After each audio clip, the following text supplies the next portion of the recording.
A general note to everybody, we are right now live on YouTube and Facebook channel of Best Innovation University and World Forum for Education. Everyone, apart from the speakers, kindly switch off your cameras and microphones. Thank you.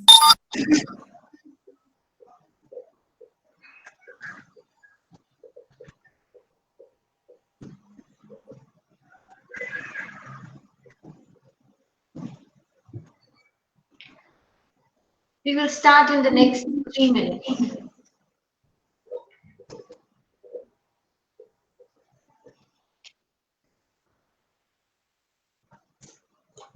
Namaste, Sudan. You're on mute.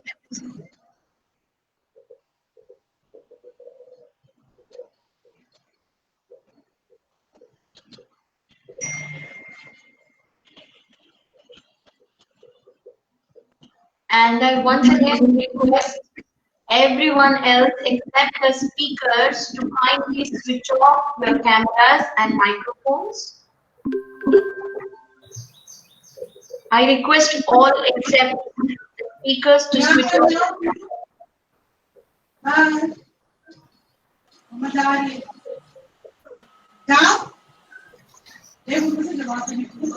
Namaste, madam.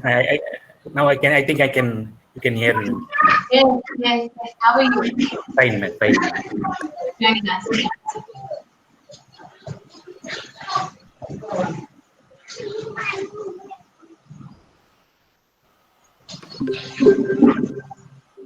Mr. Gulzar, can you mute yourself? Shri Gulzar, Anji. can you please mute your microphone? Okay.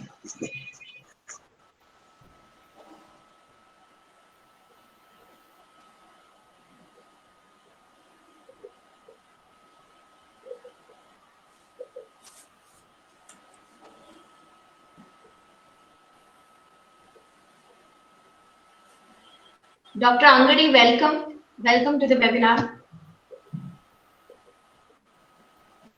Unmute. Thank you, Vice Chancellor, madam. Namaste. Namaste. Welcome, Dr. Andi Saab. Thank you, Dr. Maheshwar. Thank you very much. Okay, so now it's 12 and without delay, I'm going to start the conference. We will run on for about 1.5 hours. Namaskar to one and all, the participants, our esteemed speakers, our students, the other academicians who are here today for attending the conference of the webinar, the adoption of agricultural technology and global food security. I'm Dr. Rupa Vasudevan. I'm the Chancellor of Bharatiya Engineering, Science and Technology Innovation University from Anantapur, Andhra Pradesh. I also head the World Forum for Education, which is a forum that we have created for like-minded knowledge givers from across the globe. And other than me, we have here in welcoming you Shri Bharatlal Meenaji, who is the chairman of Bharatiya Engineering University. We have Dr. Manmohan Singh Ji, who is the senior advisor and ex-Andhra Pradesh IAS, who is here today welcoming you. We have Dr. Ayla Al-Jofre. She is our global partner for World Forum for Education through World Women Leading Change, which is a group of very dynamic 3 million women in leadership roles. So on behalf of all of us, I welcome our speakers, our students, the participants, and all academicians who are here today. Today's topic is technology and global food security, to be particular, agricultural technology. We had a wonderful session from part 1 to part 10 of technology adoption and education. And we believe that now we have to move forward and think of other technology interventions in other sectors across the globe. And therefore, we chose agricultural technology, and we are here in the third webinar of agricultural technology, part 13 of the series. We all know that technology can help agriculture by minimizing weather risk, pest risk, input risks. We have a lot of eligible, very, very esteemed speakers here who can throw more light on the same. Technology, we know, can have high-tech eyes, it can have high-tech ears, it can talk to us about soil texture, moisture of the soil, irrigation, pest control, and a lot of other things. But I believe that these technologies are generally useful in confined, closed settings, mostly. Newer techniques, especially like the aquaponics, the hydroponics, the aeroponics, etc., and also drones, they are more so used in protected cultivation, and also are called for huge investments. Now, besides all this being available, and one, awareness has to be created. Two, even if the awareness is created, the farmers have to see savings and growth. Most importantly, profits in their income before they decide to go all in all into technology, which is easier said than done in any country. I mean, I have Africa here, I have Sri Lanka here, I have Indonesia here in the conference, and I'm sure that they will understand what I'm trying to say. It is easier said than done in a country where we have huge agricultural population and where economic hardship is regular. Now, also another question to take, congruence here is who will bear the cost of digital technologies? There is AI, there is IoT, there is machine learning, there are a lot of technologies available. The government cannot be intervening in everything. The government cannot provide subsidy for everything. They're already doing a huge, they're doing a lot in terms of pumping in crores and crores for agriculture and development in India. Lot of subsidies and schemes are available for our farmers here. But see the scale. There are 146 million farms in India alone. Now, if I see how many have adopted technology, I cannot say even 30% have. Now, unless there is money for farmers, these technologies can never scale up. I believe that these issues can be solved only through partnerships and innovation. And there is a need to strive for a meaningful, sustained impact. And when I say meaningful, sustained impact, I mean that it has to be in most potential areas of sustainable growth. And we can build this through education and awareness and various, importantly, funding mechanisms. The government cannot achieve global food security alone. In fact, any government cannot achieve global food security alone. We have to rely on a number of partners here, ranging from companies to universities, and also, why not, passionate individuals who like growing and progressive farmers. Now, having said that, the fact remains that technology adoption can be slow. Now, this can be slow partly because of the establishment costs, the way that the changes fit in with the broader farming systems, the belief systems in countries, other pressures from people associated in the farm business, habits, family, and community expectations. There are several reasons why only technology adoption cannot be possible. One, creating awareness. Two, creating a mechanism of funding and developing the farmers' interest in seeing profits in the newer technologies. The farmers generally are very comfortable with their cultural practices and are reluctant to change them, especially if they are not convinced that what they are being encouraged to adopt is much better than what they are used to. Also, it is very important that we completely do not discount the traditional methods of farming, which yield equal or higher productivity but are long forgotten. So Best Innovation University, for that matter, is also entering into conservational education.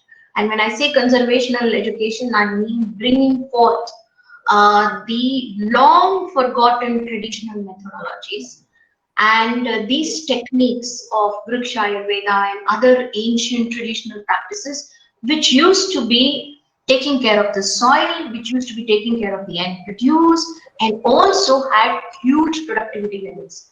Now, we have a very special speaker today, in fact, two speakers. One is purely into organic farming and has been doing phenomenally well in his area from Tamil Nadu, and the other progressive farmer we have, I would say a scientist we have, is specialized in Agnihotra farming, which is traditional ancient Homa technique, Agnihotra technique of farming through the Vriksha Ayurveda from the ancient books. Now, these practitioners, propagators call it revealed science. Now, how many of us sitting here know about these revealed sciences?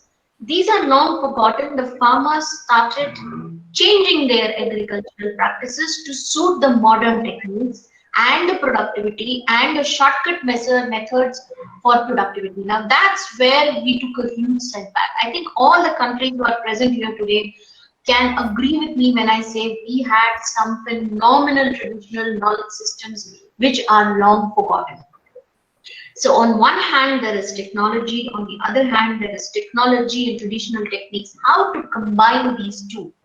We need to act collectively. We need to act collectively to remove the constraints for all our farmers. Now, this definitely is something that we need to take care of. There is technological constraints, there is social constraints, there are middlemen, there are organizational constraints, there are policy-related constraints. There are so many.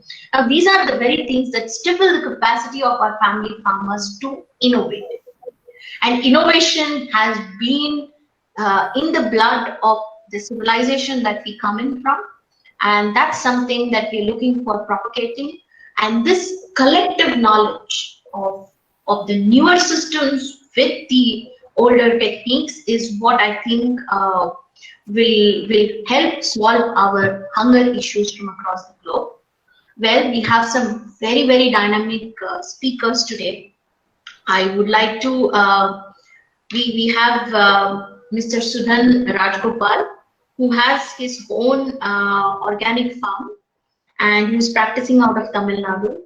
We have a very seasoned commissioner from the government of Karnataka.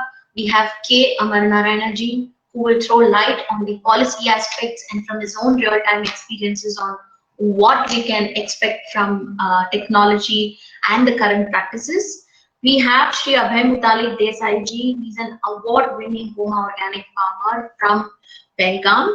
We have Dr. Sharan Angadi ji, who is the head of research from NAMHEMS. So we've tried to bring in a very beautiful cusp of organization, of policymakers, of real-time farmers, and I look forward to hearing them.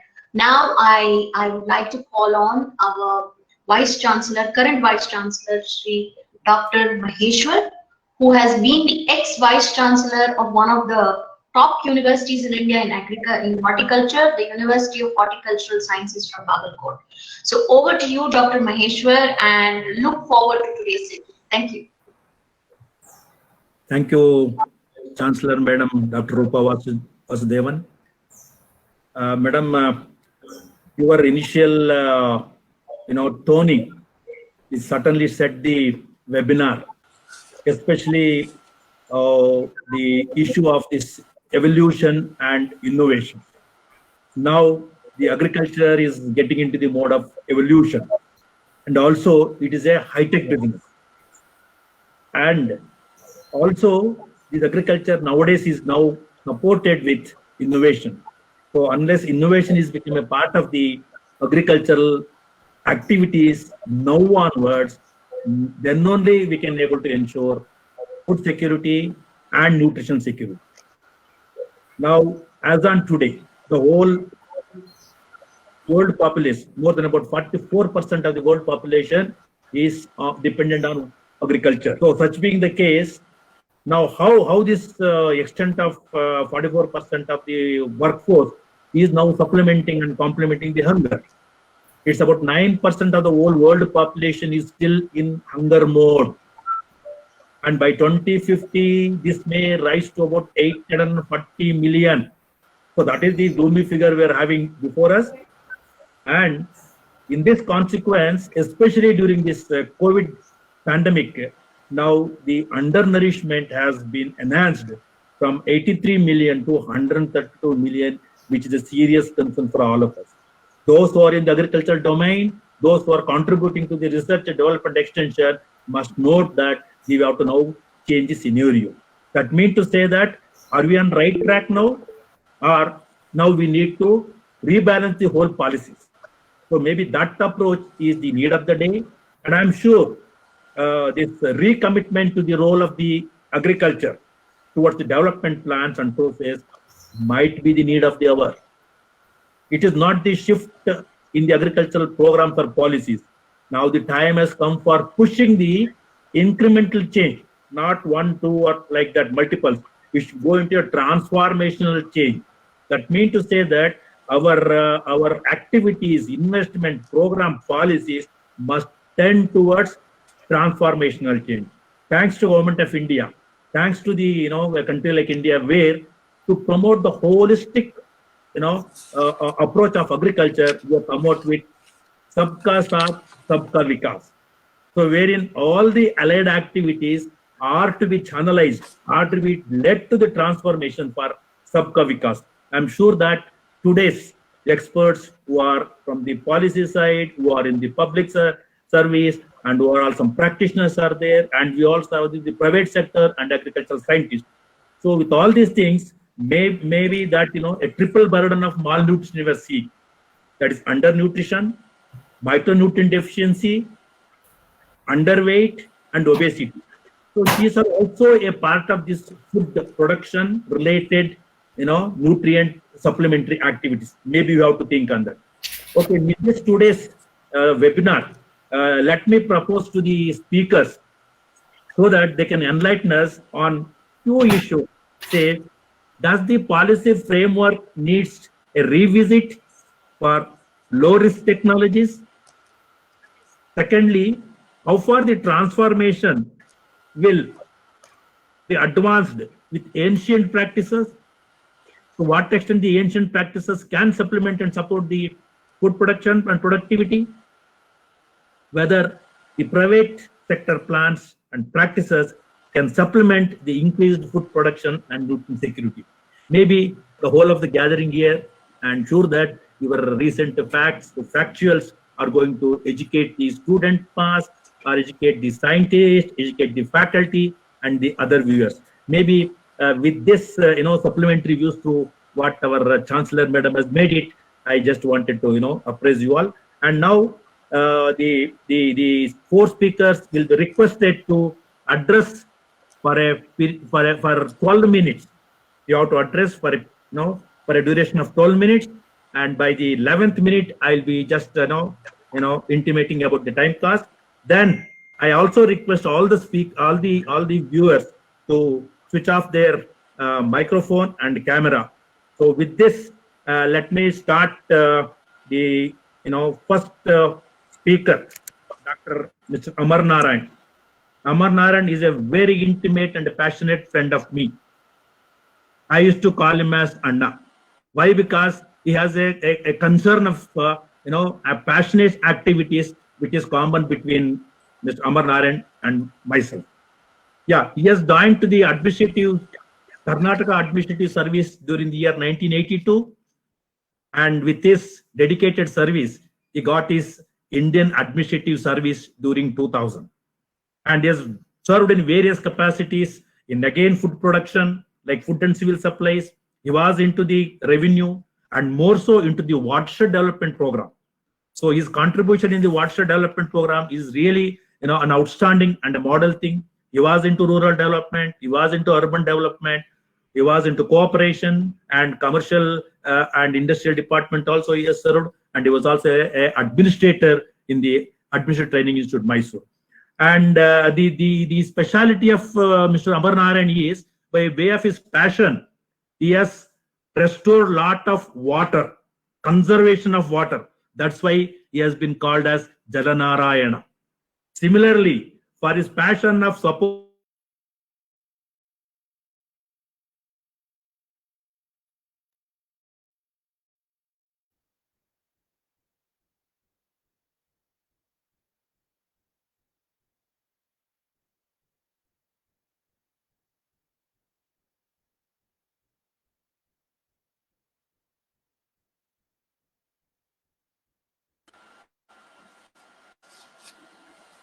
I think I'll let it open for Sri Amar Narayana ji to start speaking. We have lost our Vice Chancellor, and please, sir, I invite you for your inputs and insights, sir. Thank you. Thank you, Dr. Maheshwar and Rupa Vasudevan. At the outset, I would like to thank B.L. Meena sir, who asked me to make a presentation in this webinar. And I'm also grateful to Dr. Maheshwar for providing this excellent introduction and opportunity to speak a few words Indian ag systems. Good afternoon to everyone. Dr. Rupa Vasudevan, Sri Bharatal Meena sir, Dr. Manmohan Singh ji, Dr. D.L. Maheshwar, Dr. Ayla Alduj, then all the co-speakers of today's webinar. I am very happy to be with these luminaries of Best U University and the speakers, eminent speakers of the day. I'd like to say that I am a born farmer. I am proud to be a farmer. Due to the encouragement given by my grandparents and parents, I became a bureaucrat. But I have not given up the agricultural practices, and I am still working very closely to the nature and working very closely with the farmers. Now, in my today's talk, I would like to focus on India's agricultural issues and how the agriculture sector is doing in India, and how the tech help to encourage the farmers as well as to ensure the food security of the globe. The nation of India extends more than 1 million square miles, most of which is under used by humans. 61% land surface is used for agriculture. With such a large area under cultivation, farmers have had to adopt a wide range of soil types and environments. Indian agriculture takes place anywhere from floodplains to deserts and mountains. Agriculture production in India is diverse. 60% of India's agriculture is yet rain-fed, where production is historically stuck up to 1.1 ton per hectare, against an average of 4 tons in the irrigated areas. This also provides hope as the production in such areas can be improved by developing water sources in the irrigation. Soils in India are very widely, having been formed by the various agents of weathering such as wind, water, and temperature. Indian soils support varying kinds of vegetation depending upon the mineral content, moisture, holding capacity, and level of humidity. The main difference between the traditional agricultural practices of India and modern agricultural practices of the world stems from the inherent nature and outlook towards farming. Traditional involves methods that include labor for sowing and harvesting. The Indian farmers were growing millets, cereals, vegetables, and fruits according to the soil conditions. Now, due to advanced technology, the farmers are made to grow exotic crops which may not succeed in getting the same yields and with low inputs. It is time we understand the issue of local varieties versus exotic varieties and how the technology can help them to overcome this problem. India is a global agricultural powerhouse. It is the world's largest producer of milk, pulses, and spices, and has the world's largest cattle herd, as well as the largest area under wheat, rice, and cotton.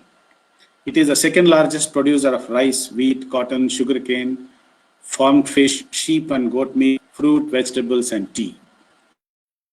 The country has some 195 million hectares under cultivation, of which some 63% is rain-fed, roughly about 125 million hectares, while 37% is irrigated, which accounts for 70 million hectares. In addition, forest some 65 million hectares of India's land.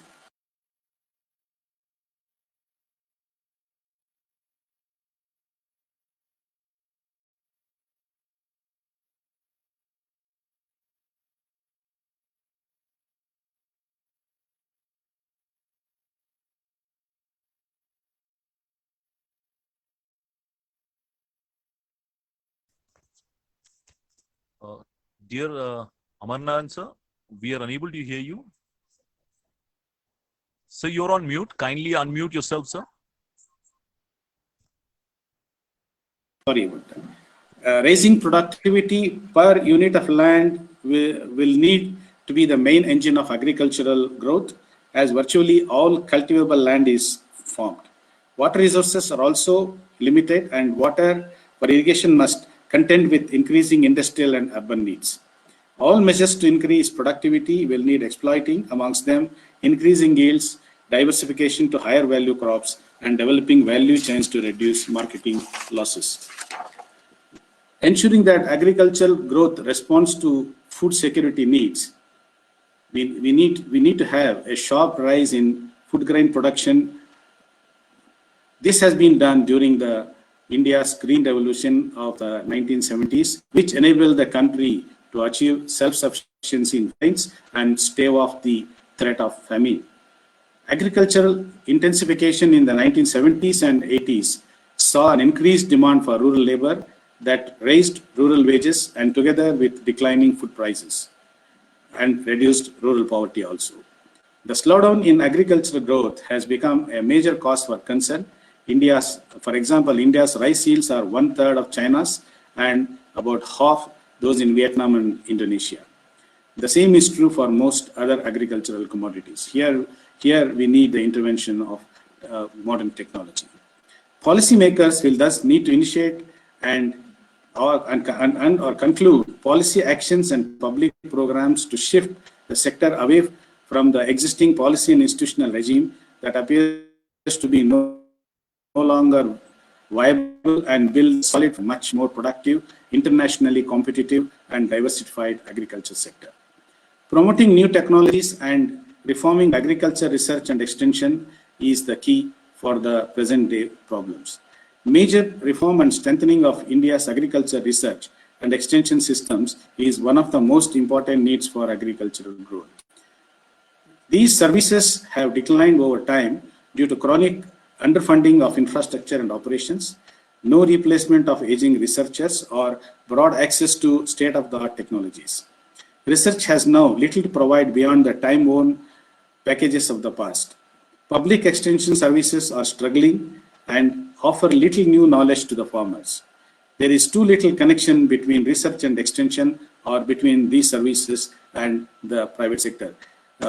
These two opinions were expressed by Dr. Maheshwar as well as Rupa Vasudevan in their introductory remarks. And drainage management is also another key factor for growth of agriculture. Agriculture is India's largest user of water. However, increasing competition for water between industry, domestic use, and agriculture has highlighted the need to plan and manage water on a river basin and multi-sectoral basis. As urban and other demands supply, less water is likely to be available for irrigation, and ways to radically enhance the productivity of irrigation, that is more crop per drop, need to be found. Facilitating agricultural diversification to higher value commodities is another factor which accounts for the growth of agriculture in India. Encouraging farmers to diversify to higher value commodities will be a significant factor for higher agricultural growth, particularly in rain-fed areas where poverty is high. Moreover, considerable potential exists for expanding agro-processing and building competitive value chains from producers to urban centers and export markets. While diversification initiatives should be left to farmers and entrepreneurs, the government can first and foremost liberalize constraints to marketing, transport, export, and processing. It can also play a regulatory role, taking due care that this does not become an impediment. Developing markets, agricultural credit, and public expenditure. India's legacy of extensive government involvement in agricultural marketing has created restrictions in internal and external trade, resulting in cumbersome and high-cost marketing and transport options for agricultural commodities. Even so, private sector investment in marketing, value chains, and agro-processing is growing, but much slower than potential. While some restrictions are being lifted, considerably more needs to be done to enable diversification and minimize consumer prices. Improving access to rural finance for farmers is another need, as it remains difficult for farmers to get credit. Moreover, subsidies on power, fertilizers, and irrigation have progressively come to dominate government expenditures. Yes, sir. Dr. Amar Narayan.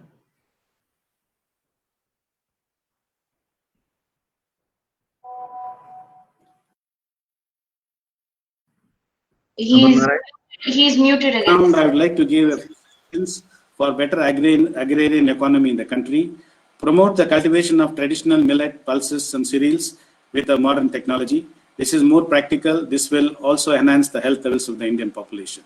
Provide assured irrigation facilities, connect the rivers in the floodplains to Maidan regions in the south to remove the desert-like situation and beat the droughts. Ganga to Kaveri linking of the rivers is a good option. Over exploitation of groundwater can come to a halt with the linking of the rivers.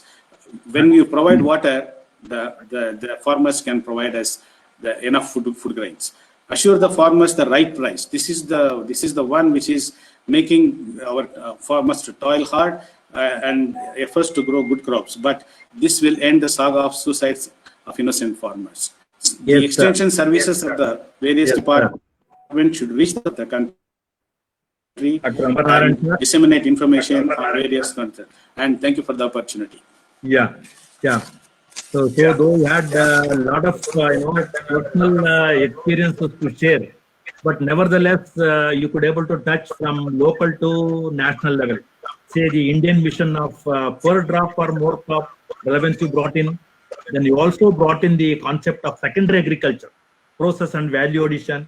Ultimately, the whole of agricultural scenario of the country was been enlightened with your address. We are extremely happy to know your insights and views, Mr. Amar Narayan sir. Thank you for the address. So kind of you. Thank you. Yeah. Now with this, we will move on to the another farmer, a practitioner, agricultural practitioner, who is Mr. Sushan Rajgopal.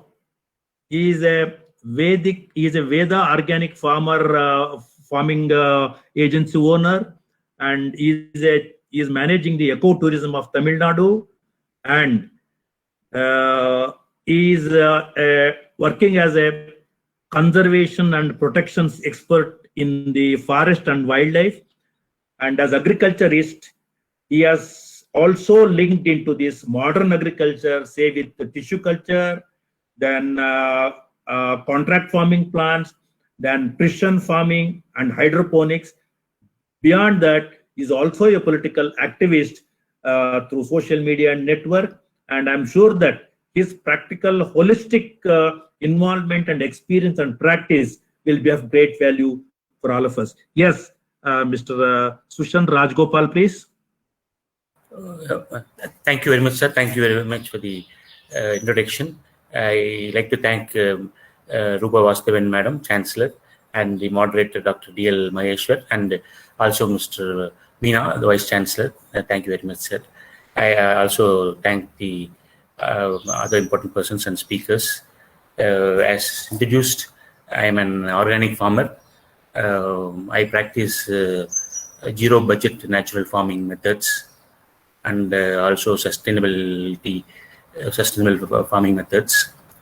I mainly grow coconut and also other crops. And as intercrop, I grow cocoa and nutmeg.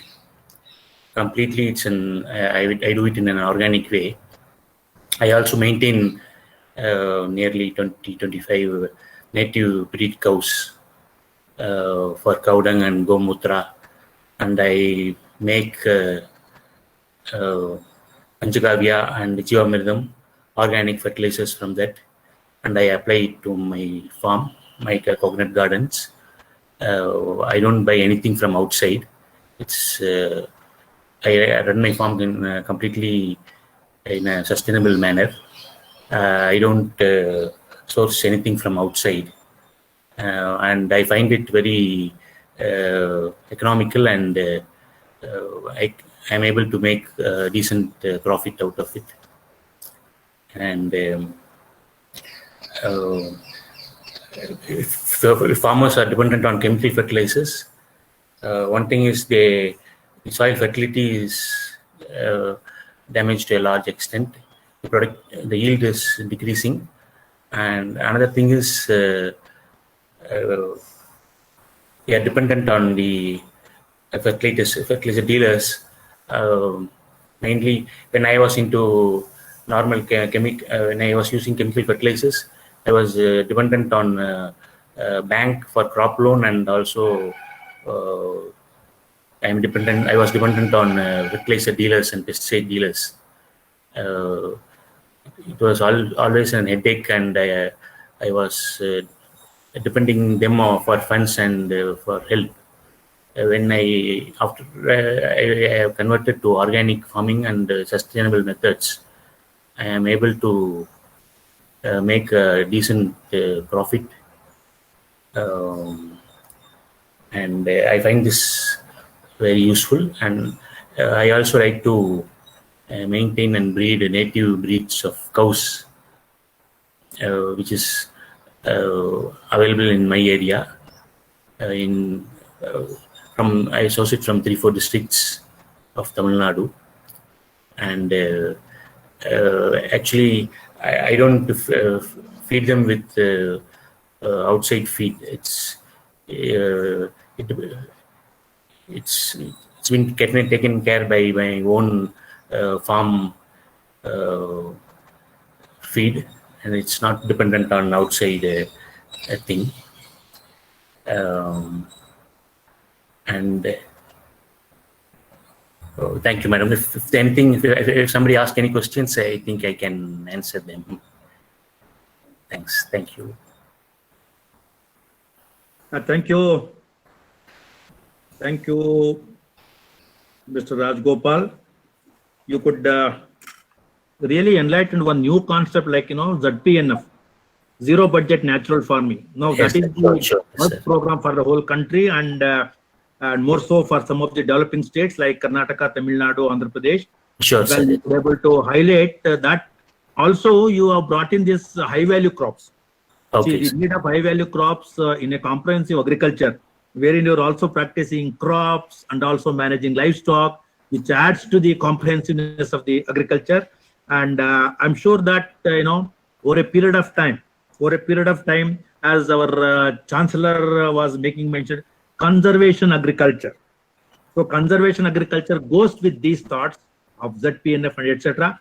I'm very happy that you could able to brought in those issues for the proactive participation of the agriculture in days to come. Thank you very much, Mr. Rajgopal. Thank you, sir. very much. Yeah.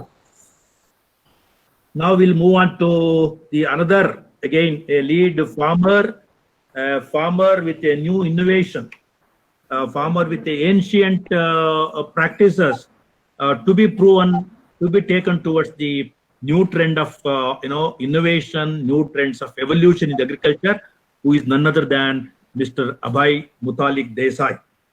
And he is a award-winning farmer by virtue of his contribution in the organic farm. The state has been recognized him, and he has been awarded as organic certified farmer, and he has been awarded as first prize from the Department of Horticulture in Belgaum, and more so a prestigious award of Krishi Pandit of the state. Award has been provided during 2005 and 6, and is the gained international state award for organic farming in 2010, and also a national awardee of Dharti Mitra for the best organic farming in the 19th Organic World Congress at Delhi. And he is a consistent speaker on homo organic farming in India and even elsewhere like South Poland. And he has traveled around China and other countries. And fortunately for me, I have visited his farm also. I have observed his unique and very dedicated, disciplined farming with this Agnihotra. Now I'm sure that Mr. Abhay Mutalik Desai is going to enlighten as to how these type of practices could also promote a sustainable agricultural production and also the nutritional management. Yes, Sri Abhay Mutalik Desai Saab. Hello, sir. Yes. Thank you very much, Dr. Vasudevan and Dr. Maheshwar, for inviting me. And namaste to all the speakers and all the viewers. Well, I am Abhay Mutalik Desai from Belgaum, of Karnataka. I started organic farming in '94. Later, from where the knowledge I got it from my guru, Sri Purushottam Rao Tirthali. And his principle was to make self-reliant. And after that, in '99, I met another guru, Sri Paranjape, we called him Gurudev, who gave me the Homa therapy. Now, this is something wonderful. It's a technology, super technology, but very inexpensive, where every farmer can do it. So I am having a PPT presentation about that.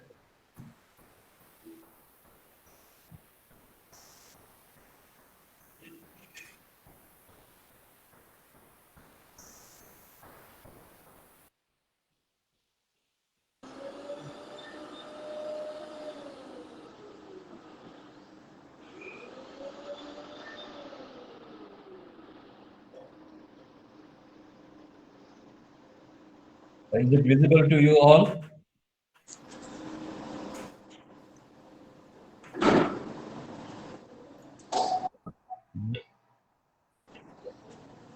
Not yet, actually. You have to go onto the right-hand side of your screen and press present now entire screen.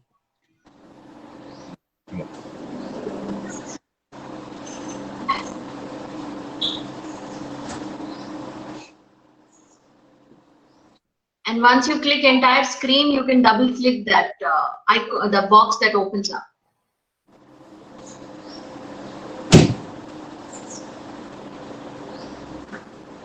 Yes, now we see it. Yeah. So Homa therapy, already you know about organic farming and ecological farming, biological farming, and all different types of in the name of organic farming. But here I'm going to speak about Homa therapy with organic farming. Now, why Homa therapy? We have a global observation that per acre production of food grains is decreasing, soil conditioning is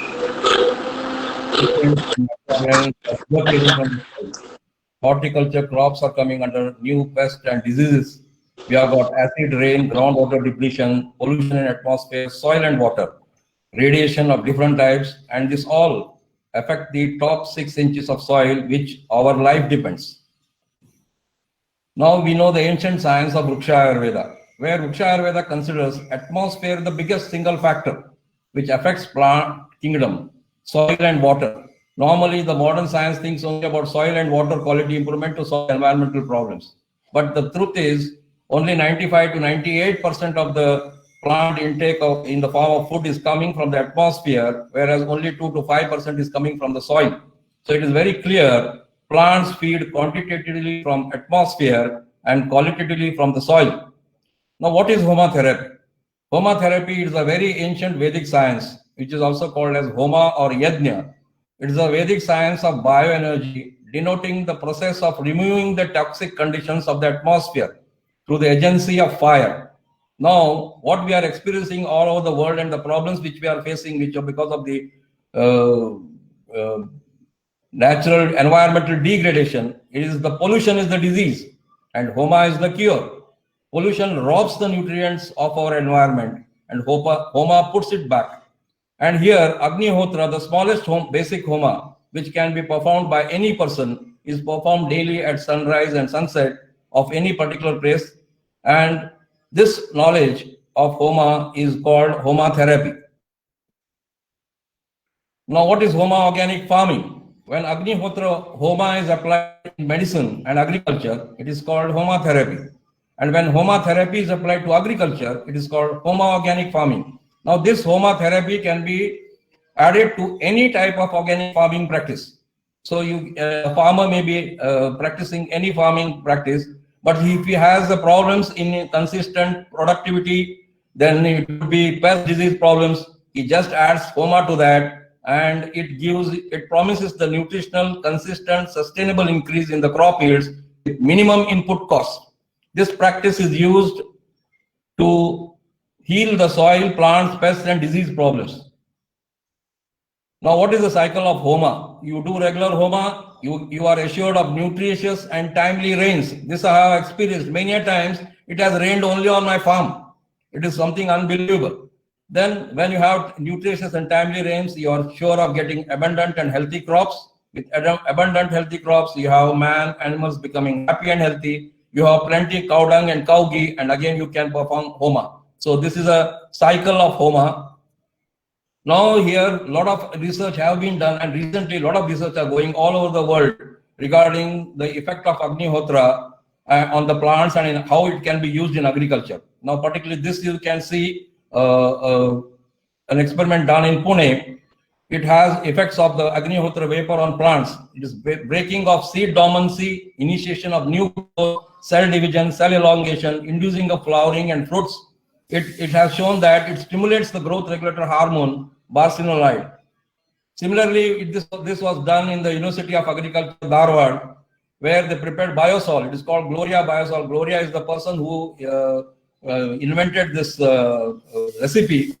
And with simple, you will get Agnihotra ash after you do the HOMA. So with the combination of any biological inoculant, it could be any preparation. It could be your Jiva Amrut, Sasha Amrut, and so many things. You add ash to that, the efficiency increases. And you can see they had sprayed only biosol to a raised bed tomato seedlings. Wonderful, they had got it. Similarly, some experiments have been done in Tamil Nadu Agriculture University by Dr. N. Selvaraj. From normally the rose plants which have powdery, mildew, bleak or so many diseases are there on the rose plants. They had done this experiment in a poly house, and this was the effect. And you do only organic. Now, normally people ask why not only organic, why this HOMA therapy? This is the difference you get. The powdery mildew disease incidence in organic it was 4.4, but when you had Agnihotra with organic farming, it was 2.9. Conventional it was 12.3 and controlled 25.9. So it shows an advantage of having Agnihotra with any type of organic farming. Similarly, it was done with cabbage. You can see the percentage disease which was 5. It was almost reduced to 3 when you had HOMA with organic farming. This is the treated after once that they had the treatment with Agnihotra, they had a wonderful crop of rose, which was the variety was passion, and the cabbage. Now this is wonderful experiment which we do, which has been done in Agriculture University, Palampur, Himachal Pradesh. When you add Agnihotra ash with any biological inoculant, that enriches, means the Agnihotra has such a wonderful property that it enhances the useful bacteria and it controls the pathogenic bacteria. So these were the results they have got it. Similarly, again wonderful when you add Agnihotra ash to the soil, and when the HOMA effect is there on the soil or on the farm, the soluble phosphorus is more. It increases the solubility of phosphorus, and the available phosphorus for the plants increases. So this trial has done on Colorado University in US. Similar experiment was done in Germany. They got the same results. This is done in Peru, where what is the HOMA therapy has effect on the animals. So it is having an effect on every living thing. It could be soil, water, plants, animals, and human beings also. Here we can see the reproductive index of the animals increased, cows mortality reduced, calves mortality also reduced, and the weight of the animals increased. And most important thing is the normal problem which how the placenta retention was totally nil when they used HOMA therapy with the animals. And literally the animals become, they love the environment and they thrive there. Now this is was an observation which was done on my farm, because I've been doing HOMA therapy. I started organic farming in '94, but since '99 I have introduced HOMA therapy with organic farming. See, now when we do HOMA, we have to use cow ghee and cow dung. It has to be done in a specific pyramid, and it has to be done on every sunrise and sunset. Unfortunately, because of the availability of wrong ghee, impure ghee was used by me, and I had some problem. I was really surprised and worried why this problem has come. When I changed the ghee, Again, the natural predators came on the farm, and they themselves naturally they there was an eradication. It was a predator which called Micromoss and Difa, and they literally removed all the woolly aphid. So this is something which the nature comes into balance, it comes into harmony, and this is the result which I got on my farm. Last minute, please. Now, particularly the banana, which Jalgaon is an area where banana is the biggest crop there, but now it is suffering because of the Sigatoka fungus. But in the same area, there is a center called Tapovan, just near Jalgaon, and they have a wonderful banana plantation where continuous Homa therapy is used since last 12 years. And this is some case studies about Homa or Yajna, which we say. This was done by Dr. Manoj Garag, who is a Director and Environmental Technical Consultant of UP Pollution Control Board. And after Yajna and before Yajna, the level of sulfur and nitrous oxide, these are the pollutants which are there in the atmosphere because of the pollution, maybe industrial pollution or could be city pollution. And after the Yajna is done, the pollutants gets reduced. Similarly, they had a test on the bacteria count in water samples. Before Yajna, during Yajna, and after Yajna, you can see these are the things which you can say it heals the atmosphere, and the healed atmosphere will heal you back. This is something which has been done in Pune. It is very recent. Last year it was done. You can, after the microbial count, when it was a samples done, kept in Agnihotra atmosphere. So it is before Agnihotra, you can see the colony of the bacteria, and after the Agnihotra, it gets reduced. This is soil. I think we can continue, sir, because we have time today. Vice Chancellor, sir, I think we can continue with the whole presentation because it's something very interesting. Yeah. I have reduced to for only 12 minutes. Anyway, this is something which we have seen from Australia. Now, there's a Homa farm which they have been doing for last 15-20 years. When they bought the farm there, it was such a saline water with having a pH of 9.5 and salinity was 1150 ppm. Literally no agriculture was possible there. Those people stayed there, they did Agnihotra, and they went on adding Agnihotra ash to the bore. After a few months or maybe 1 or 2 years, when the whole thing was again retested, their pH had come down to 7.2 and salinity was reduced to 720. Now it is a potable water as per the World Health Organization standards, and now they are doing wonderful farming. This experiment, this is an experience because it is a very coincidence. Since 99, I was practicing only organic farming, and actually vanilla was the crop which made me to become an organic farmer, because you can say it was a changing game for me in my life. Because of vanilla, because I had to grow vanilla organic, I became an organic farmer. But when I met Sri Gurudev in 99, and I came to know about Homa therapy, one thing, the question which I had put, that who is going to do this Homa? Because normally Homa means people think that only some particular people has to do it. He told it is for everyone and it is for all. And it heals the atmosphere. You do any type of farming, you grow there, you are going to get a crop which is having more nutritional value, more medicinal value, and the taste, texture, keeping quality, and of course, you will get the yield also. So then, because vanilla was a very critical crop for me, I started Homa therapy, and coincidentally, I was processing that vanilla beans in that Homa atmosphere. And surprisingly, even it was a very new thing for me. I had the highest vanillin content in vanilla beans, which were tested in Spice Board. Even they themselves had, and they had got the highest they had got was 2.7, 2.5. And in my first attempt in that Homa atmosphere, when I cured this vanilla beans, it was 2.91%. Then I had extracted vanilla CO2 or vanilla oil from that.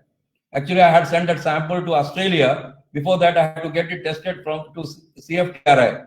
And they were really shocked. It was 36% vanillin oil content, which is supposed to be very high when compared to international commercial oils, which contain only 27 to 28%.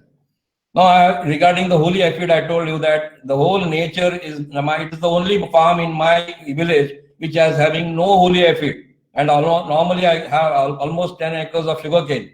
The other surrounding areas where they do chemical farming, they have holy aphid attack, and they keep on spraying so many pesticides. Again, one more thing is, This is something unique. I can say this is the only test which testing has been done. It is the only unique in the world, I can say.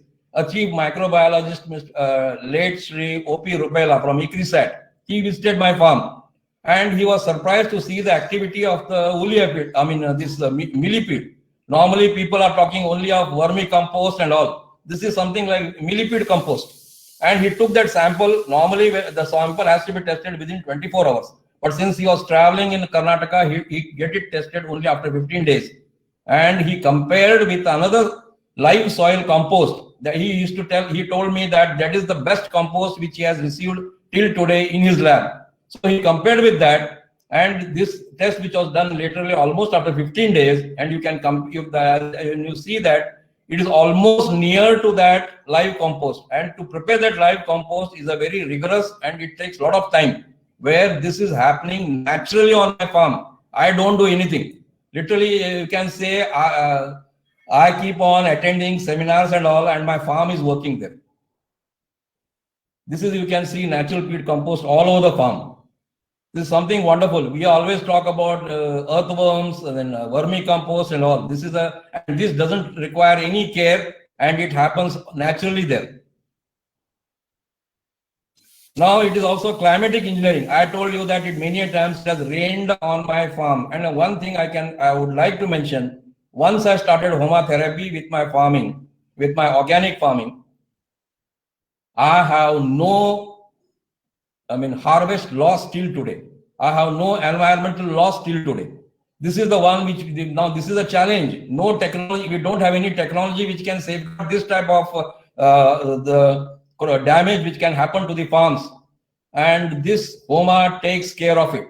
This is something unbelievable. You have to experience it. You actually, last year in Karnataka, everyone knows that there was a cloud burst for almost few months. And we had heavy rains. My farm is exactly on the banks of the river Ghataprabha. We had floods, and the amount of water which came rushed into my farm. It was something unbelievable. I had never seen it last 60 years. And I had a paddy crop, which almost having 14 varieties of aromatic rice. The whole crop was submerged and the water was flowing. But you will be surprised. Literally, I was very sad because I thought that I am going to lose all the crop. The whole crop came out of it and it survived and it gave me a wonderful yield. Now, which I have got 14 varieties of aromatic rice with me. So this is an experience. And this year you can see in the same area, it is again in the Tapovan where Homa has been practicing since last several years. There was no damage, hardly some damage. It is a very marginal damage which happened to the leaves.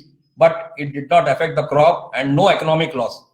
So this is a technology where we know a lot of technologies like this aqua farming and aquaculture, hydroponics and all. It requires a lot of investment. It requires a lot of dedication. A lot of intensive farming has to be done. The farmer has to be very, very on the toes. Here you have a technology. Even my guru used to say it is a super technology.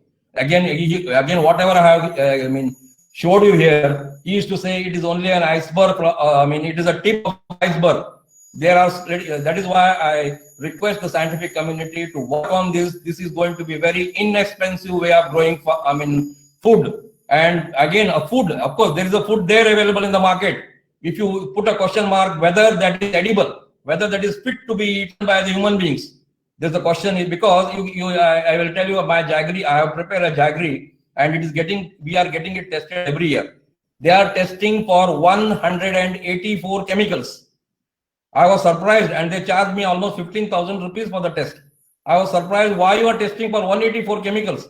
I told, of course, even you test for 1,000 chemicals, nothing is going to come into that. No, it is because we are using 184 chemicals in Indian agriculture, that is conventional agriculture, chemical farming. Means you can think that from the day start until you sleep, what the amount of chemicals are entering your body and the environment, and you are living in a dangerous world. You are happy because you are ignorant. That is the world which we have created around us, and this is the only solution and a very cheap solution. Anyone can do it. There is no restriction for any person, of any caste, creed, religion, and sex can do this Agnihotra, and it is a very simple process. Hardly it takes few minutes in the morning, at sunrise and sunset, and you do it along with best practice of organic farming, you are going to be successful. The farmer is going to be successful, and he will be producing the best produce. You to tell you the produce which I am having, it is already sold. There is no, people are, literally struggling for the market. It is already booked for the year, and I am short of supplying the produce. So you get a wonderful produce. You grow it so simple. Your farming becomes simple. Your life becomes simple, and that is what a true scientist has to experience, and he has to share the experience. And also, I request that you take this technology. It is going to be very inexpensive technology, and it's a super technology to grow food and bring a sustainability, a harmony in the world. Thank you very much. Thank you, Mutalik Saab, for your very exhaustive and your opening an eye towards the historic practice. It was an historic practice which is the present day science should be able to look into that. And more interestingly, you could able to link to the research supported facts for convincing. So that is where we find your scientific approach in agriculture, and more so your presentations and illustrations of the PPT are really appreciating. It is eye-opening for our young students to look into this. And I still remember that your organic turmeric, what you have exported way back in 2016-17, is still bringing in memory that it could able to get a best price, and it is a pride thing for the state and the country to note. Yours was the best in the US market. And especially the inexpensive way of agriculture, which is the need of the day, and also the extremes of nature management. You call it climate engineering. You could able to get rains in your own farm, and you could able to see the chemical constituents and ingredients have been enhanced, and the diseases and pests have been reduced. Really remarkable. I'm sure that the challenge what you have thrown to the scientists, like how you're going to popularize it, how you're going to bring out a package and a practice, is really worth the scientists and the students are going to look into. Thank you very much, Mutalik Saab, for your enlightened historic ancient practice, which is supposed to be practiced now onwards. Thank you very much, Mutalik Saab. With this, we'll be moving to another speaker of today is Dr. Sharan Angadi. Dr. Sharan Angadi is a All India Agricultural Service ARS scientist, and he has to his credit a lot of basic crop improvement contributions. In the sense, he has bred varieties and he has guided the breeders as to how the characters has to be fixed in the production of these improved varieties. Because of that, he was in a very highly reputed seed company, private sector seed company, Dunham's, that is wherein he was a advisor. He was a senior vice president and head of the research. And he was also a director of Foundation of the Advanced Training Plant Breeding, ATPBR, which is a highly reputed institute in the country and the globe. And he was also worked as a scientist in oilseed research, Hyderabad, and also he has worked in genetic improvement of sesame, castor, and peanuts. And he was also a senior scientist in IIHR. And he has been elected as a fellow of the Indian Society of Genetics and Plant Breeding by Government of India in New Delhi during 1994. And he is the honorary president of Foundation of the Biotechnology and Awareness and Education. And he is now presently a panel expert of global research for developmental support ventures, consulting services, and also beyond that is also a technical R&D advisor for Ankur Seeds and KYS, SATTSE, and also an advisor to German private sector seed companies. Now as a scientist, as a person who has worked in the private sector and in the public sector, and with his own vision, I'm sure that his contribution of taking the agricultural technologies into the production front will be enlightened by Dr. Sharan Angadi Saab, and I welcome him. And now it is to Dr. Sharan Angadi Saab, please. Thank you, Dr. Maheshwar, for that beautiful introduction. And it has been a good beginning. Thanks, Rupaji. And after that good introduction, and one disadvantage of speaking towards the end is others would have covered most of the points which you wanted to cover. So still using my background, and as Dr. Maheshwar suggested, I will try to give my view of the solutions which we can find for the challenges we are facing in terms of innovation and what private sector is doing. And because as I said, I have experience with the multinational, and now when we are talking of global food security, I have had the experience of working in Indonesia, Thailand, Korea, Mexico, and US. So I'll try to just summarize few of the aspects. So then we have been hearing of this food security for several years now. What exactly does it mean? Because Dr. Maheshwar and myself, we were together in Agriculture College, Dharwad. We are into agricultural sciences for the past 50 years. And we have been talking of food security over the past 50 years. And what exactly was that? That was need for production and access to adequate food grains. And Dr. Mutalik Desai made a very valid point. Okay, food we are producing, whether it is safe to eat, whether we have enough to eat. So food security here means just giving enough food for the people, just to fill their stomachs. Then we thought of, okay, whether they are eating right food, does it have proper nutrition? So nutrition security came into being. So I'll try to briefly cover in the next 10 or 12 minutes the food security as well as the nutrition security aspect.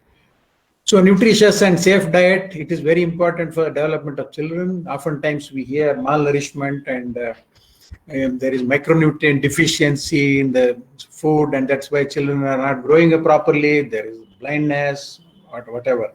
So then it helps in children for a proper growth and development. They become healthy adults, and then in adults it promotes the health and prevents diseases for adults. So micronutrient malnutrition, bigger problem than food energy deficiency. That was just a point I wanted to start with. And when we talk of innovation, innovation is, agriculture is a very typical thing. Now we heard Sudan and then also Mutalik and also Amar Narayan, they were all trying to talk about different aspects of a technology. When we say agriculture technology, it is basically agriculture technologies. It's a group of technologies. We have water management, we have soil management, we have pest disease management, umpteen number of things. And then this real big challenge to produce food in a safe and sustainable manner. You produce food fine, but then as they say, the old saying goes, one man's food is another man's poison, but there is slight change in that. When we are in the process of producing food, we are poisoning our atmosphere, we are poisoning our ground resources, we are poisoning underground water, and there is depletion of water resources, we abuse or misuse those. All those things I think we need to address. That's the general thinking about which I am starting. And then we talk of FAO, Food and Agriculture Organization, the United Nations body, which is vested with the interest and job and responsibility of feeding the world with a good, healthy food. So what is their vision? World free from hunger and malnutrition. I mentioned about malnutrition already, where food and agriculture contribute to improving the living standards of all, especially the poorest, in an economically, social, and environmentally sustainable manner. That is very, very important. Technology is fine. We can go on inventing and finding many, many innovative technologies, but how far they are useful, how far they are sustainable, and how they are practically utilizable is the manner at which we need to look at. So with that, so I'll just briefly touch upon 4 pillars of food security, as mentioned in some good literature. It is about availability, access, utilization, and stability. New, existing, and emerging technologies can address the 4 dimensions of genetics. That's why we talk about technologies and food security. Now we have several technologies which are already there. New technologies are coming. They are being made or tailor-made to solve the problems that we are facing with. And then we try to also address the things which are, and the future emerging problems, it is very, very difficult to predict. One big challenge of developing technology in agriculture is it's a very, very dynamic situation. By the time you are finding one solution for a problem, there is another problem that is coming. Any technology is meant for solving a particular problem. You take the example of insect resistance or disease resistance or whatever. By the time you are ready with the thing, nature has a game. It will just overcome that. It will change. We call it as developing resistance. In insects, it happens. Many of you must be aware of BT technology. When it was coming in the beginning, many people thought it is the best technology because it prevents addition of chemicals, it prevents environmental hazards. Then slowly other aspects started emerging. This is one just example how one can lead to another. So then genetic modification is another big thing which we do in private sector. Dr. Maheshwar asked me to mention that we do a lot of that. We try to use conventional breeding methods combined with the modern advanced technologies like CRISPR-Cas, gene editing, genome selection. Those things we keep on doing as a routine. And then idea is to bring the technologies to the market as quickly as possible in a more efficient manner. And idea is to also combine the traditional as well as advanced technologies. So the theme or the credo of my company, the Dutch company, NEMS, was progress with tradition. So tradition we are not forgetting. It's where on which we build our technologies, our innovations. We don't tradition on the traditional platform. We see how to adapt and also incorporate the newer technologies into the agriculture system. So as I said, I have tried to put here how these 4 pillars are met, like availability, accessibility, utilization, and stability. One area which we are working very, very critically in the private sector is biofortification. That means adding more nutrients. Vegetables are looked at as health foods. So we try to biofortify them with the nutrients that are healthy, nutrients which are beneficial for human health. So then we also try to use different methods to do that. In Africa, I think there is a scientist participating from Africa. There is a good example of trying to enrich corn and sorghum with iron and other micronutrients. So these are the kind of approaches we are making. Then what are other issues? So this, as Maheshwaran or Rupa mentioned, we have a challenge now. Right now we are about 7 billion. In 30 years' time, we are going to be 9 billion. Figures are varying, 9, 9.5, 10 billion. And to meet that in 30 years, we have to increase the food production by 70% more. So than what we are producing, we should produce 70% more. That's a big challenge. And that too, in dwindling resources. Land is going out of cultivation. It is being put to more and more non-agricultural uses. Water resources are dwindling. And we are trying to make water-efficient crops. And we use technologies like drip irrigation. We, as I think Rupaji also mentioned about the hydroponics, aeroponics. These days, the new technology that is coming is urban agriculture. We are talking of multi-storied farming. Then we talk of multi-level cropping. So these are the things which I think we need to look at. These are all to be used in a balanced manner. So what's happening is acceleration has to happen. You have to do it fast. We have no time. We are racing against time. So that has to happen. But then what is hampering those? Or what is preventing those? Natural resources, their degradation is there. Biodiversity is going. There is a big hue and cry. And spread of transboundary pests and diseases. When you're talking about global scenario, you have to think global and act local, basically. And then the whole world has to come together. Different countries have to join hands in managing the pest and disease problem. Now, best example is the corona. We are facing it. Similarly, in plants also, as many of you are aware, this year is the plant health year being celebrated by United Nations. They want to impress upon people the importance of controlling diseases, controlling the trans-border transmission and those things, awareness they are trying to create. So satisfy increased demands on agriculture with existing farming practices it's more difficult. And it also is likely to lead to intense competition for natural resources, increased greenhouse gas emissions, and further deforestation and land degradation. When you have to increase production, you have to increase the land. Then you take over the land from the forests. Are you, as somebody mentioned about salinity tolerant crops and different hardy crops, like the crops which can grow with less moisture. And another interesting thing which I observed in Italy and Spain and few other countries in Europe is feminization of farming. That means the people, the male members of the family are migrating to cities and towns in search of employment. It is for the ladies of the house to take over farming. So that's an interesting development, feminization. And in India, it is not happening. We know a lot of people migrating, but along with them, the whole families migrate. So that's another important aspect which I noticed. I don't know how far that is relevant, but I thought I'll just mention that. So what is needed is innovative systems that protect and enhance the natural resource base while increasing productivity. You have to, because agriculture, as I said, is considered as the most polluting thing on earth. You use water, you use a lot of chemicals, you use a lot of fertilizers, then everything goes into water bodies and the groundwater, and it hazardous chemicals are added to the environment. You heard a lot about drinking water being polluted by many of the pesticides. So all these things, I think you have to always protect the nature. So enhance the natural resource base. Productivity has to be. This is a big challenge. As Rupa mentioned, it is much easier said than done. A transformative process towards holistic approaches. I think the two of the speakers, Sudan and Mutalik, made it very, very clear.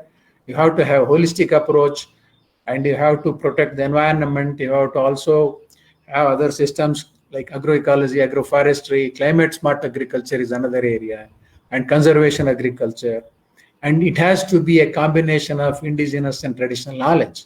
Technological improvements along with drastic cuts in economy-wide agricultural fossil fuel use. 9.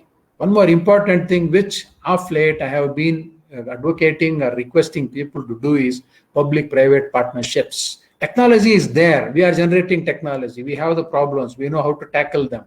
But then how effectively to reach that to the end user, the farmers. There, I think the public-private partnership models, which I have seen working very effectively in the United States and other developed economies, that should be thought about.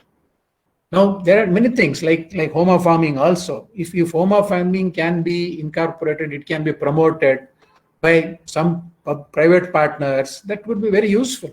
I'm not confining only saying, okay, whatever my company or many other companies are investing and inventing, only they have to be propagated. Any technology for that matter, I think that can happen where the strengths of the public and private partnerships can work together. There can be a synergy. This can be taken to the farmers. So those are the few thoughts I thought I can present in the limited time given. We talked about, now a lot is being talked about IT, information technology. We talk of artificial intelligence. We have robotic agriculture. We have drone agriculture. All those things are happening, but then that will take a while.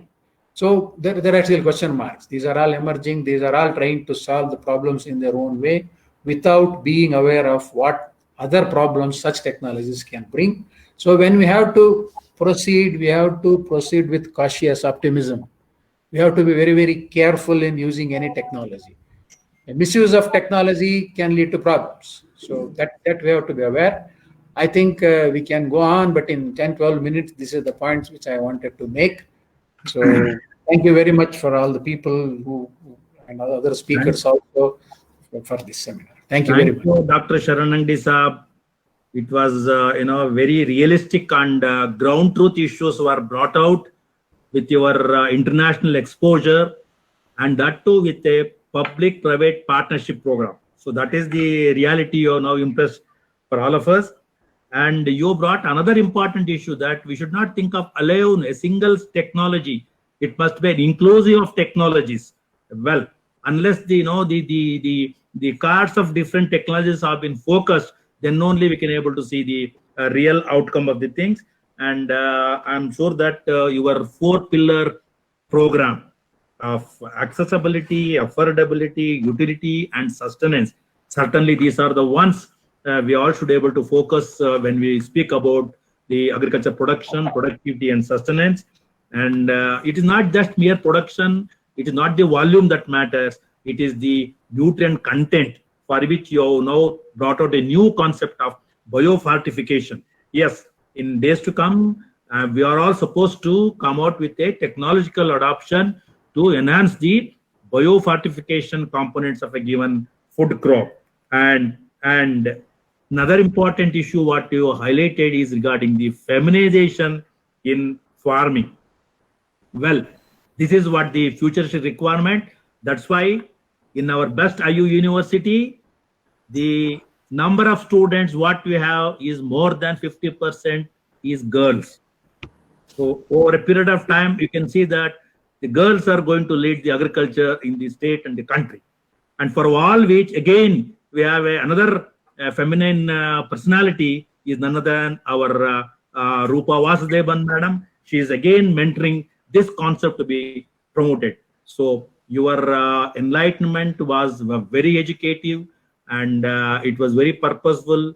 And I'm sure that these concepts are going to be the very integral part of our recommendation in days to come. Thank you once again, Dr. Sharanang Disab. We look forward for your collaborative ideology and support to our university in days to come. Thank you, Dr. Sharanang Disab. Thank you. Yes. Thank you very much. Thank you very much. My pleasure. With this, we are through with the today's four speakers. They're given their own insights, vision, and value-added thoughts. Now, on behalf of the moderation responsibility, I thank them. They could be able to restrict their presentations well on time, and they also given their best for the subject what is being proposed. Now it is to our senior advisor, Dr. Manmohan Singh Ji Saab, the former Special Chief Secretary of Andhra Pradesh on the revenue section. He is with us now. He is going to offer his concluding views, opinion, and remarks. Dr. Manmohan Singh Ji Saab. Thank you very much, Dr. Maheshwar Ji, Vice Chancellor of West Innovation University. So really very enlightening discussion today on all aspects of agriculture, especially technology and global food security issues. In today's webinar, policymakers, agriculture scientists, and agriculture practitioners have participated, and they have given their valuable suggestions. They are not theoretical, but they are very, very practical because they are doing themselves, and such knowledge will be definitely easy to adopt by other farmers. It was a really very qualitative discussion today.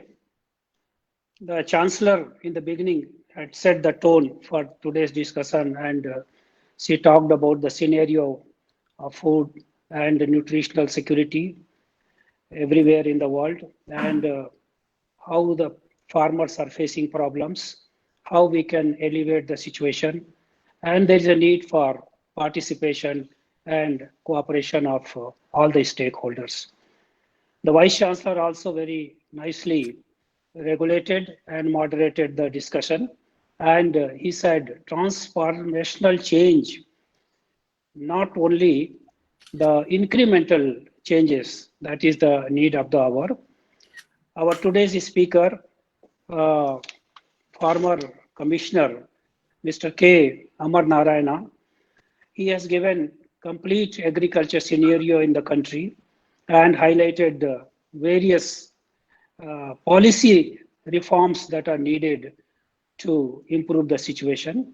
Similarly, our eminent speaker, Mr. Sudan Rajagopalji, he himself is an agriculture farmer, and he has given his own experience of ZBNF and integrated farming system, where he is integrating coconut, cocoa, and nutmegs production in the same piece of land, along with animal husbandry, growing animals and using the animal byproducts in the agriculture. Therefore, now he is totally independent of outside sources for chemical fertilizer or pesticide. So now his dependence on outside things are now almost zero. So I'm reminded of one discussion with a very senior officer when I was a trainee assistant collector in 1986. He was asking me, what is development? I mean, generally it's a tradition that a senior officer will be training the junior officer. So he was trying to know my view, whether I know what is development. So I was trying to say development means growth or something, income or all those kind of things. Then he finally said, the development means going away from dependence. And today this is very much demonstrated by Mr. Sudan as well as Mr. Abhay Mutalik Desai ji, how they have gone away from dependence. Now he is no longer dependent on a fertilizer dealer or pesticide dealer, or even the weather, depending on the weather, as Mr. Mutalik said, when the thousands of hectares of crops were damaged by storm in Maharashtra, his crops were not damaged.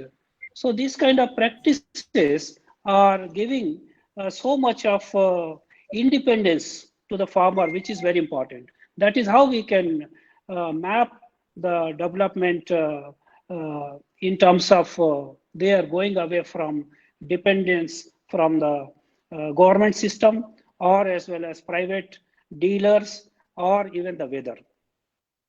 So this Homa, new things we have today learned about Homa, Agnihotri Homa therapy, which is something we never knew. And it's really very useful. It's validated by scientific experiments. I'm sure that our university would also like to do this experiment in its own campus and see that our students and faculty get benefit of this knowledge. Dr. Saran has told many things about his experience worldwide, about food security, nutritional security, and he has also touched upon the health aspect of the food we produce and its impact on environment. The recent report of FAO has brought out very clearly that bad food which we are eating is bringing to us an additional health burden of $1.3 trillion. And the present agriculture practices have environment impact costing $1.7 trillion. So if you take these two aspects, health and environment, this is $3 trillion burden on the people. We are paying it. So there is a need for thinking on the present practice, how we can change the practices which are more health friendly and environment friendly. And today's knowledge on indigenous knowledge, which are inexpensive, they will be really very, very helpful. And the food which we produce, that will be fit for consumption. So ultimately, it boils down to innovation. So let noble thought come from all the directions. That is what Rig Veda said thousands of years back. Let noble thought come from all directions. So these noble thoughts, that is the new innovations, let it come from farmer, let it come from scientists, let it come from government policymakers. So this is how, when we all join hand, we'll be able to really improve the situation. And 3 billion people in the world who are facing food crisis, they will be able to get food at a price which they can afford. So that is the nutshell of today's discussion. I'm really thankful to all the respected speakers who spared their time, and today they came for this webinar and given their valuable suggestions on this very, very important issue. I also thank the chairman of Best Innovation University, Sri Bharatlal Meena ji, Chancellor Dr. Rupa ji, and Vice Chancellor Dr. Maheshwar ji, and Ambassador Debbie and Ambassador Elise from Africa, and Dr. Bradley Emerson from Sri Lanka, and Dr. Ayla from Indonesia. I also thank all our staff members, faculty members, students, and all the participants in this webinar. Thank you very much for this coming to this webinar, everyone, and making it a great success. Thank you all. Now we conclude and we close this webinar today. Thank you, everyone. Thank you very much, everybody. Thank you. Thank you. Thank you very much. Thank you. Thank you. So nice to see you. I thought you were not here. Thank I you. Thank you, Alice. Thank you so much for encouragement and support. Thank you, Oma. Thank you, Dr. Rupa. Thank you, dear. Bye. I'll see you later. Bye-bye. Thank you. See you next time. Thank you. Thank you. Our speakers. Bye-bye. Bye-bye. Thank you. Bye, everybody. Thank you. Thank you, VC Saab. Thank you. Namaste. Thank you, sir. Thank you so much, sir. Thank you very much. Thank you. Thanks, Amarana. Thanks, Amarana. Thank you. Thank you for the Dr. opportunity. Saranandi. Let's meet again. Thank Yeah, you. Dr. Saranandi Saab. Thank you so much, sir. Thank you, everyone. Thank you, madam.